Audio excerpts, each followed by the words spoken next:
अगर नीति को शुद्ध लिख देंगे तो हम कल ही वापस ले लेंगे आंदोलन को। हम लोग किसी प्रकार की राजनीति में चाहे हमें गोटा के सांसद माननीय श्री निशिकांत दुबे को आपने स्वीकार कर लिया, बिहार के किसी जिले से चलकर आए जयंत सिन्हा, यशवंत सिन्हा को आपने स्वीकार कर लिया, आपने बिहार के सुनील सिंह जी को स्वीकार कर लिया, आपने बीडी राम को स्वीकार कर लिया, आपने हरियाणा राजस्थान के संजय सेठ को स्वीकार कर लिया, आपने बलिया के पीएन सिंह को स्वीकार कर लिया, बक्सर के राज सिन्हा को स्वीकार कर लिया, सुन रहे गया के अकेला जी को स्वीकार कर लिया। कम से कम IAS IPS तो छोड़िए, मजदूरी में भी कम से कम झारखंडी को प्राथमिकता नहीं मिलेगी तो शख्स कहा जाए। उसके इतना का माइक भेजा में लिए हैं, आगे भी हम लोग अगर विधानसभा में जाए तो मीडिया का वही सम्मान रहेगा जो आज है। उस समय भी हम लोग परहेज नहीं करेंगे। आपके पास इतना माइक होगा, हमारे कुर्ता में लगाइए, शर्ट में लगाइए, गमछा में लगाइए, है ना पांडे जी? एकदम चश्मा में आप अच्छा दिख रही हैं, धूप से आप बच रही हैं, बहुत धन्यवाद। मतलब जूता पहनिएगा आप। लोकतंत्र के चौथे स्तंभ का मैं धन्यवाद देना चाहूंगा। जितने भी आयोजन कमेटी है, अगर स्थानीय पुलिस प्रशासन का सहयोग है तो धन्यवाद दूंगा, और खैर उम्मीद है उनका सहयोग है तो मैं आभार प्रकट करता हूँ। झारखंड की गलियों से एक आवाज आया है, झारखंड की गलियों से एक आवाज आया है, नौजवानों फिर से इनकलाब आया है। आज 23 सालों का झारखंड, जब इस राज्य का निर्माण किया जा रहा था, जब इस राज्य का गठन किया जा रहा था, जब इस राज्य का गठन किया जा रहा था, सन 2015 नवंबर धरती आबा बिरसा मुंडा की जयंती के दिन बिहार के हिस्से को काटकर लगभग 46% हिस्सा, और भूभाग की बात करें तो 79,000 वर्ग किलोमीटर बिहार से काटकर एक नए झारखंड राज्य का सृजन किया गया। जब यहाँ की विधि व्यवस्था की बारी आई तो उस समय के तत्कालीन इस राज्य के प्रथम राज्यपाल माननीय श्री प्रभात कुमार, उन्होंने कथन कहा था, क्योंकि राज्यपाल पढ़े लिखे लोग होते हैं, मुख्यमंत्री अनपढ़ हो सकता है चलेगा, लेकिन एक राज्यपाल का पढ़ा लिखा होना होता है। तो उस राज्यपाल ने कहा था कि जिन संसाधनों के साथ, जिन स्थितियों के साथ झारखंड राज्य अलग हुआ है, आने वाले 20 सालों में ये भारतवर्ष का नंबर 1 राज्य होगा। आज चौपारण की जनता से, आज चौपारण की आवाम से मैं सवाल करना चाहता हूँ कि जो सपना, जो अनुमान इस राज्य के पहले राज्यपाल ने लगाया था कि झारखंड राज्य शिक्षा की दृष्टि में, रोजगार की दृष्टि में, स्वास्थ्य की दृष्टि में नंबर 1 राज्य पर काबिज होगा, क्या हमारा राज्य नंबर 1 बना है? क्या हमारा राज्य नंबर 1 बना है? ये हमारा कदर नहीं है। मेरी उम्र उस समय 7-8 साल होगी, 7-8 साल भी नहीं, 6 साल, मात्र 6 साल हमारी आयु थी। मेरा कथन नहीं है, ये इस राज्य के पहले राज्यपाल का कथन है कि भारत की जो मानचित्र होगा उस मानचित्र में झारखंड नंबर 1 राज्य होगा। लेकिन आज झारखंड नंबर 1 राज्य नहीं बना पाया है, अभी तो नंबर 2, 3, 4 पर है, पीछे से, आगे से नहीं। ये हमारा राज्य पीछे से, आपको चाहे शिक्षा की बात करें, स्वास्थ्य की बात करें, रोजगार की बात करें, या फिर तकनीकी की बात करें, या फिर अन्य बुनियादी ढांचों की बात करें, ये राज्य पीछे से है, नंबर 2 पे है, नंबर 3 पे है। तो कारण क्या है? ये तो मानते हैं कि राज्य पिछड़ा है, लेकिन कारण क्या है? आज पिछड़ा रहने का कारण अगर हमारे पास होता, हमारे पास सुविधाएं नहीं होती, हमारे पास रिसोर्सेस नहीं होते, हमारे पास साधन संसाधन नहीं होते, उसके बाद अगर हम पिछड़े राज्य की गिनती में आते तो अपनी नीति को स्वीकार करते, अपने भाग्य को कोसते, हम स्वीकार करते कि हमारे पास साधन नहीं है। लेकिन 40%, 1-2 नहीं, पूरा 40% खनिज संपदा देने वाला राज्य अगर पीछे नंबर 1-2 पर है तो सवाल खड़ा करना पड़ता है। हमें सोचना पड़ता है, हमें समझना पड़ता है कि 40% खनिज देने वाला राज्य वो नंबर 2 पे क्यों, वो नंबर 3 पे क्यों पीछे से? हमारे पास अगर साधन संसाधन नहीं होते तो हम नियति को दोष देते हैं, हम अपने भाग्य को कोसते हैं कि हमारे भाग्य में नहीं है, हमारी नियति में नहीं है, हमारी तकदीर में नहीं है। लेकिन 40% हम अगर खनिज देते हैं, अगर हजारीबाग में कहीं कोयला मिलता है, धनबाद में कोयला मिलता है, बोकारो में बारूद मिलता है, कोटरमा में अभ्रक मिलता है, तो गिरिडीह में पत्थर का खदान मिलता है, और ऐसे में अगर राज्य में बेरोजगारी होगी, अगर ऐसे में राज्य अगर अव्वल नहीं होगा तो सवाल खड़ा होगा। तो अगर आज बात किया जाए कि हमारी फेलिटी कहाँ रही, किन कारणों से हमारा राज्य फेलियर रहा, कहां हमसे दोष हुई, कहां हमसे चूक हुई, कहां हमसे भूल हुई, तो जैसा कि हमारे पूर्व के वक्ताओं ने कहा कि कहीं ना कहीं हमें राजनीतिक भूल हुई, हम लोग राजनीतिक चेतना को नहीं समझ पाए, हम लोग अपने मताधिकार को नहीं समझ पाए, हम डॉक्टर बाबा साहब 1 पर्सन 1 वोट 1 वैल्यू के महत्व को नहीं समझ पाए, इसलिए आज हमारा नुकसान हुआ। यदि हमें चेतना होती, यदि हमें जागरूकता होती, यदि हम अपने मत को लेकर जागरूक होते, तो चूंकि पहले लोकसभा है, मैं लोकसभा की बात करूंगा, एक बिहार का दुनिया पे यहाँ का सांसद नहीं बनता, वो तो बना ही, उसका बेटा भी सांसद बना है और अपनी भाषण देता है कि जो काम हम नहीं किए मेरा बेटा करेगा, 3 गो पीढ़ी का टीका लेकर। अभी जो वर्तमान में हजारीबाग लोकसभा है ना, अभी जो वर्तमान के सांसद हैं, अभी जो वर्तमान के सांसद हैं, उनके पिताजी भी सांसद थे, बकायदा केंद्र मंत्री भी रहे, ये भी केंद्र में राज्य मंत्री रहे।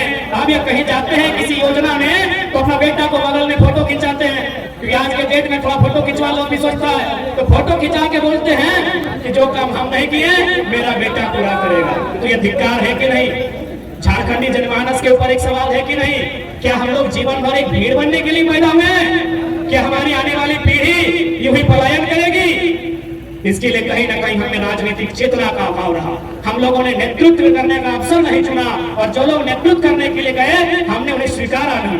आज हमें अपना ही बात करते हैं, आज बहुत सारे लोग कहते हैं कि नहीं छोड़ा नेता बना है। अच्छा एक बात बताइए, पढ़ा लिखा है भाई, पीएचडी कर रहे हैं, नीति नियम का जानकारी रखते हैं, भारत के संविधान को लगभग 25% तो जानते हैं, कानूनों को जानते हैं, और सबसे बड़ी बात एमएलए का फुल फॉर्म जानते हैं। हमारे 81 को एमएलए जो है, हमको लगता है 70+ लोग एमएलए का फुल फॉर्म नहीं जानते। तो भाई हम लोग को लोग बोलता है कि लड़का लोग छोड़ा लोग नेता बनता है, तो हम अपने लोगों से ही सवाल करते हैं, जो बकायदा हमारे संजय दा ने भी आपको गिनाया कि भागलपुर की गली का कोई बेटा आया है जो आज दिल्ली को, अरे दिल्ली नहीं महाराष्ट्र माया नगरी को थरथरा के आया है, आप स्वीकार कीजिए। आप इधर कोटा के सांसद को बिहारी को स्वीकार कर लिए, हरियाणा को स्वीकार कर लिए, यूपी वाला को स्वीकार कर लिए, काके का विधायक है आपका राजस्थान का, अरे आप छोटे इंडिया वालों को अपने झारखंड में स्वीकार कर लिए, और इसी झारखंड का 12 की मिट्टी में पलने वाला एक बेटा खड़ा हुआ है, आप लोग बोले छोड़ा नेता बन, तो बने बना की दिक्कत हो, बने बना की दिक्कत हो। सूरज दावी अपन गीत में बोला बना लो नेता को, की दिक्कत हो भाई? जो लोग नीति नहीं लिख पाएगा उन लोग नेता बना है। मैं आज यहाँ आवाम के बीच कहूंगा, मैं बकायदा आज मीडिया बंधु का नहीं, मैं आपके सामने कहूंगा, हमारे पास 81 विधायक, 14 सांसद, 6 राज्यसभा सांसद हैं, अगर वे लोग नीति 2 अक्षर में आता है, अगर 100%, मैं बार बार कहता हूँ कुछ लोग ईमानदार होंगे, कुछ लोग पढ़े लिखे भी होंगे, इसलिए मीडिया का मेरी बातों को नेगेटिव न चलाए, मैं 100% की बात कर रहा हूँ। अगर झारखंड में जो हमारे 81 एमएलए हैं, 20 सांसद हैं, अगर वो नीति को 2 अक्षर में आता है, 2 लेटर में नीति हिंदी में लिखा जाता है, अगर वो नीति को शुद्ध रूप से लिख देंगे, मैं वचन देता हूँ हम लोग पॉलिटिक्स नहीं करेंगे। करने दीजिए नहीं यार, इतना आसान है क्या? नौ में हंसी होगा कि तो में तिरकी होगा? सुरती लेख में 2 बार गलती की, तीसरा बार नीति लिखे थे। सुरती लेख समझते हैं ना? बचपन में हिंदी में हमको तो सुरती लेख का चढ़ता था टेस्ट, और अंग्रेजी में स्पेलिंग टेस्ट, तो सुरती लेख में नीति को हम भी 2 बार गलत लिखे थे, समझ में नहीं आता था कि हर्षी किसमें होगा और दीर्घी किसमें होगा, तो तीसरा बार में नीति को सही लिखे हैं। इसलिए आज चूंकि पढ़े लिखे हैं इसीलिए चुनौती दे रहे हैं, हमारे पास 101 एमपी एमएलए हैं, अगर वो केवल नीति को लिख देंगे, हम लोग वचन देते हैं पॉलिटिक्स नहीं करेंगे। अब आप बताइए कि जो लोग नीति नहीं लिख पाते हैं वे लोग नेता बन के बैठे हैं। आप इसी भीड़ में पढ़े लिखे लोग हैं, कोई ग्रेजुएट किया है, कोई मास्टर्स किया है, कोई एलएलबी किया हुआ है, कोई पीएचडी किया हुआ है, इसी मंच में जितने लोग हैं मैक्सिमम पढ़े लिखे लोग हैं, कम से कम तो ग्रेजुएट किए हुए हैं, पत्रकारिता के क्षेत्र से है। अब ये लोग अगर उम्मीद लगाएंगे कि जो शख्स नीति नहीं लिख पाता है वो हमारे राज्य का कर्णधार बनेगा, वो हमारे राज्य का जीर्णोद्धार करेगा, वो हमारे राज्य का उद्धार करेगा, हम गलत फहमी में हैं, हम गलत फहमी में हैं। इसलिए आज आप, ये कोई मजाक नहीं है, एक कोपचाची प्रखंड छोटा सा गांव है मेरा, मिट्टी का घर है मेरा, लेकिन आज पूरे राज्य में अगर चर्चा का विषय है तो कहीं ना कहीं नियति का संदेश है, कहीं कहीं ना कहीं उस शक्ति का संदेश है जिसे आप कोई ईश्वर के रूप में मानता है, कोई अल्लाह के रूप में, कोई रब के रूप में, कोई प्रकृति के रूप में, जिस रूप में आप मानते हैं, कहीं ना कहीं उसका संदेश है कि एक साधारण सा लड़का आज चंपारण की धरती में मंच के बीच खड़ा है, जहां अगर कोई पॉलिटिकल लीडर आ जाए इतनी संख्या में लोग नहीं झुकेंगे।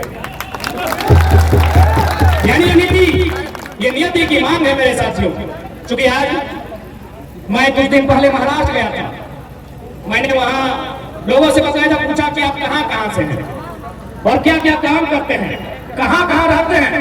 बकायदा हम लोग उनके साथ रहे, जहां रहते हैं हम लोग वहां तक गए। उन्होंने मैक्सिमम लोगों ने कहा कि हम बरकट्ठा प्रखंड से हैं, हम कोडरमा से हैं, हम राजधनवार से हैं, हम बिरनी से हैं, हम बगोदर से हैं, हम डुमरी से हैं, हम विष्णुगढ़ से हैं, हम गोमिया से हैं, नवाड़ी से। मैक्सिमम लोग यानी है आसपास का क्षेत्र, बरही, चंपारण, बरकट्ठा, कोडरमा, राजधनवार, यही आसपास का क्षेत्र। मैक्सिमम जो प्रवासी मजदूर थे, महाराज की सभा आपने देखा होगा, आपने नहीं पूरे भारत में देखा, और पेट में दर्द शुरू हुआ है तो आपने भी वीडियो के माध्यम से देखा होगा।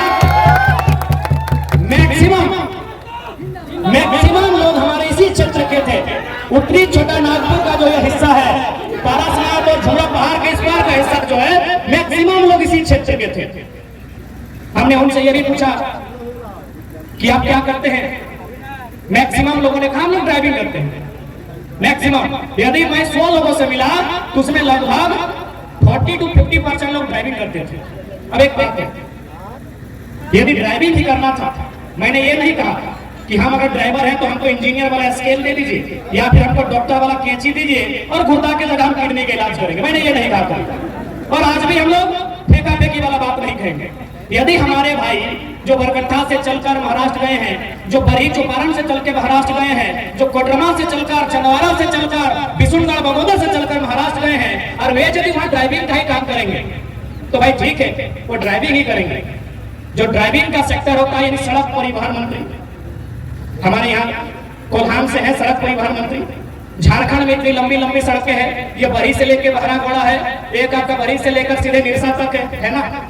यानी हमारे यहाँ भी लगभग 1,00,000 किलोमीटर के आसपास सड़कें हैं। तो यदि हमारे भाई जो प्रवासी मजदूर के रूप में बाहर गए हैं, जिनकी नियति में प्रवासी बनना है, और वे अगर ड्राइविंग से अपने परिवार का भरण पोषण करेंगे तो झारखंड की सड़कों पर व्यवस्था किया जाए, झारखंड की सड़कों पर व्यवस्था किया जाए, झारखंड की सड़कों पर ट्रांसपोर्ट की व्यवस्था किया जाए। क्या ये हम कोई पहाड़ काटने का बात कर रहे हैं, या फिर क्या हम कोई जादुई छड़ी घुमाने की बात कर रहे हैं? क्या संभव है ना संभव? क्या ट्रांसपोर्ट की व्यवस्था, जो आज अगर लाखों हमारे लोग प्रवासी मजदूर के रूप में महाराष्ट्र में टेम्पो चलाते हैं, महाराष्ट्र में कार चलाते हैं, टैक्सी चलाते हैं, तो इन्हीं सड़कों पर ट्रांसपोर्ट की व्यवस्था किया जाए। और बिल्कुल मजदूरी में तो 100% फिर से मिला हुए लोग माइनिंग का काम करते हैं। 10 बाय 10 का कमरा था और कमरे का तापमान इतना था कि आप अगर सूरज के सामने खड़े हो जाएंगे जून महीना में तो सूरज की रोशनी का ताप आपको उतना गर्मी नहीं दे सकता है जितना उस कमरे का ताप था। उन लोगों ने कहा हम लोग माइनिंग का काम करते हैं।